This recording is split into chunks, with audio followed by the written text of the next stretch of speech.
در جماعت دهات گلستان ناحیه واسه در خواجگی دهخانی مهدلیان نیمه دوم ماه ایول به جمع‌آوری حاصل انگور شروع می‌نمایند. برای بی‌ضرر و تیزتر جمع آوردن خوشه‌های انگور، نوده‌هایی که خلل می‌رسانند آنها را از تاکزار بریده می‌گیرند. متخصصان می‌گویند که در مقایسه با انگور دیگر شهر و ناحیه‌ها انگور واسه شیرین‌تر است، چون که در این ناحیه تاثیر آفتاب زیادتر می‌باشد. نیال‌های تاکزار و باغبان طرز جابجا گذاشته است که به همه خوشه‌های انگور گرمی آفتاب می‌رسد. درست‌تر نگاه کنید، از گرمی آفتاب دانه‌های انگور جلو می‌دهند. این تاکزار باغبانی واسگی چویلابی بوده، مساحتش زیاده از 1 هکتار و 70 سوتیخ را تشکیل می‌دهد. از روی گفتی باغبان عبدالسلام بیکوف زیاده از 1000 تن انگور نوی حسینی جمع‌آوریش از روز 20 ایول شروع گردیده پیشکش ساکنان شهر و ناحیه‌های جمهوری می‌گردد. در خواجگی به هر چیزی فایده آوره. ایامی حزم شد نمیدونیم چیکار چیزایی که ما الان می‌زنیم را خیلی حزمای چیرا یا خیلی آدم می‌بینم زیغ میشه که چی آخر دیگه چیکارش می‌کنیم. چندین همسایه را می‌تیم با خیلی جوش دا با الان می‌زنیم زیادی می‌کنه چه بودن نمی‌دونیم. یکم مشکلی نمی‌کشیم ایستوی چی. عبدالسلام بیکوف کسبش استای ماشین ساز است. با تاک پروری بعد از سن 50 سالگی خواهش پیدا کرد. نیال‌های تاکزارش را از ترسونزاده آورده است. آنجا نزد تاک پروران تجربه دار شاگرد ایستاده تجربه آنها را در این سمت از خود کرد. همین طور مدت 10 سال می شود که عبدالسلام حاصل تاکزار را جمع آورده با اهل عائله زندگیشان را پیش میبرند. همینجا هم عائله‌مون دو فامیلی همینجا دارم. خاطر من بچه‌ها همسایه میان کار میکنن.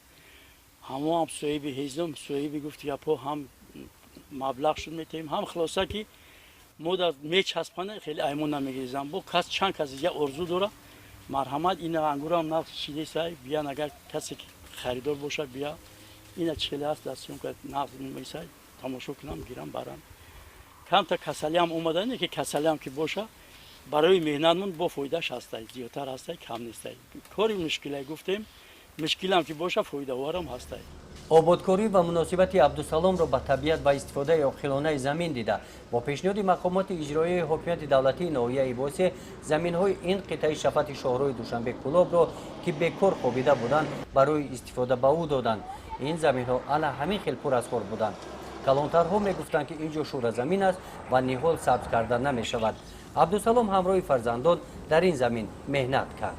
ما خواستیم همیشه قدیره های یک کس ببینه همین ولایت ختلان همیام زخمان شوند در نوارنید با چشم ببینن باوری کنن همه کو نمیبینه در این چیورا ببینن باوری کنن که همین ختلان دم همین چیزا میشه کلان سالای ما میگفتن که در این طرفای ما نمیشه انگور وایرون میشه میشیده کو ما خواستیم همین زیر رو همین خیلی آباد کنیم رنگ همین باغ قرار مرارش گرفتیم خواستیم همین کارا دوام کنیم اینا چقدر درختو میبینین همین یک سالن این انگور شما دیدین در واقع همین درختو انگور یک سالن دو سالن نیست قلمچان این خاکی را ما گرفتیم گیودز بردیم اکادمی علوی کشاورزی بودیم خطیب باغ پروری در کابینت کمال سید محمد یک نیم ساعت صحبت کردیم خاک‌های ما را سنج هر کس خاک یقین میبره که خاک ما زمین بردیم که آباد کنیم تاجیکستان ما که کم زمین باشد زمین چه خالی میمونیم. عبدالسلام همراه فرزندانش به این زمین خاک آورد، غذا داد، نیال‌های گوناگونی میوه‌دهنده آورده شینانید.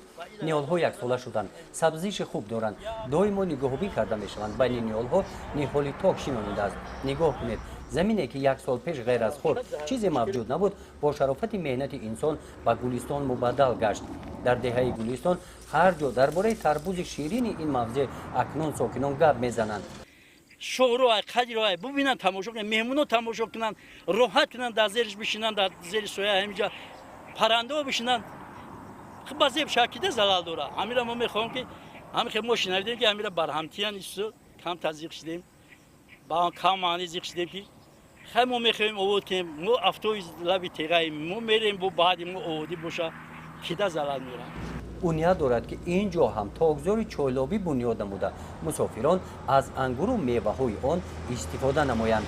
هم اکسکاتر کار کنه میتونه هم رما برای خودش رفتن که وقتی این ساو شد بلام عینا رنگ اونجا چولو میشه با تای درخت ما اجازه میتونه برا بیان. گزارش خواجه نظریف خدای نظر ظهورов از ناحیه واسه برای برنامه اطلاعاتی تحلیلی جنبسته هفته.